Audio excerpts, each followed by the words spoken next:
2011, on compte chaque jour 550 000 déplacements à la frontière du canton de Genève, 20% de plus qu'en 2002. Et faute d'infrastructures et d'offres adaptées, moins de 16% de ces déplacements sont effectués en transport en commun. Et le réseau routier est surchargé.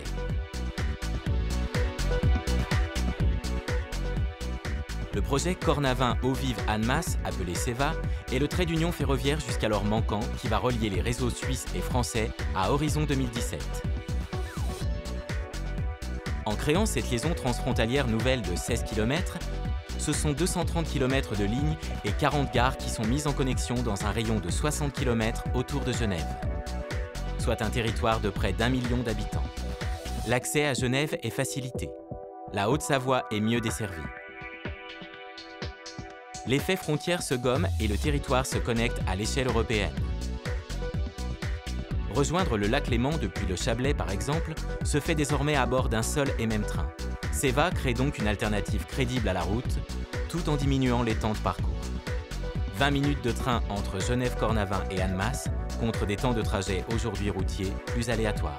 L'objectif du CEVA, c'est un petit peu de gommer les frontières, parce qu'on est entre la France et la Suisse.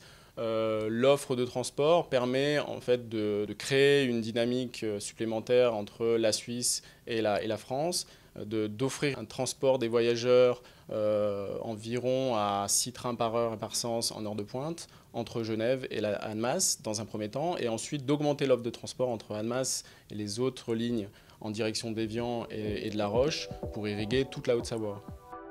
De Genève à la frontière, le projet est porté par la Suisse. 14 km majoritairement en souterrain, dont 7 km de lignes nouvelles.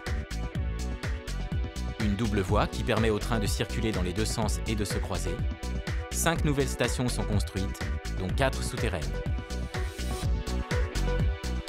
Côté français, le projet porte sur 2 km de voies qui remontent progressivement en surface jusqu'à l'actuelle gare d'Annemasse.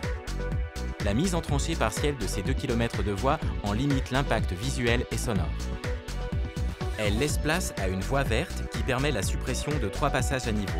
Piétons et cycles peuvent ainsi rejoindre Eaux-Vives. Les travaux ont débuté en 2011 en Suisse. En France, après l'enquête d'utilité publique programmée en 2012, le chantier démarrera en 2014 pour une mise en service globale fin 2017.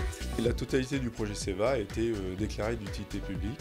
Ensuite, il y a d'autres étapes administratives, donc on détaillera, mais là, on continue nos études. Ça ne veut pas dire que demain, on va planter le premier coup de pioche, parce qu'il y aura d'autres étapes administratives à franchir, notamment une décision ministérielle qui va nous autoriser les travaux. Mais là, c'est vraiment une étape importante du projet qui a été franchie au mois d'avril. C'est vraiment une nouvelle accélération dans le projet qui va nous permettre d'arriver à la mise en service comme prévu fin 2017.